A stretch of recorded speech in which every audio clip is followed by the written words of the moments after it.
Histoire de chemisier de fée Amano Hagoromo.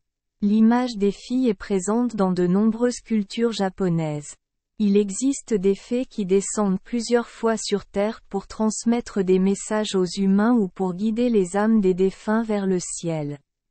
À cet égard, le rôle des fées est très similaire à celui des anges occidentaux.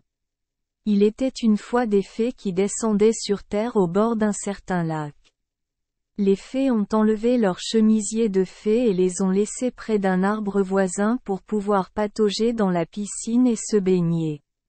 À cette époque, un jeune homme passa par là et les vit, puis il tomba amoureux d'une fée, et cacha secrètement son chemisier de fée pour qu'elle ne puisse pas retourner au paradis. Ayant perdu son chemisier de fée, la fée ne pouvait pas retourner au paradis. Alors qu'elle pleurait, il l'appela et la ramena chez elle.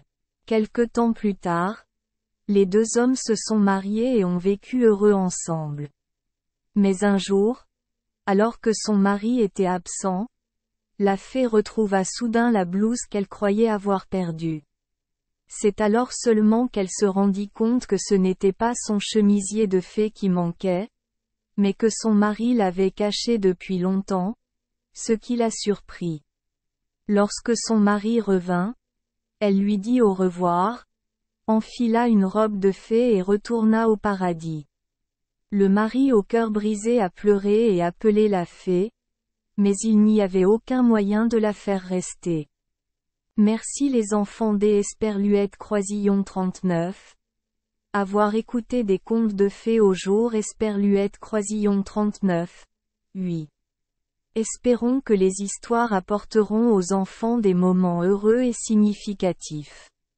Si vous aimez notre chaîne, veuillez appuyer sur le bouton S Esperluette Croisillon 39. Abonner, pour ne manquer aucune histoire intéressante. Je vous souhaite une bonne nuit de sommeil et de beaux rêves. Rendez-vous dans la prochaine histoire.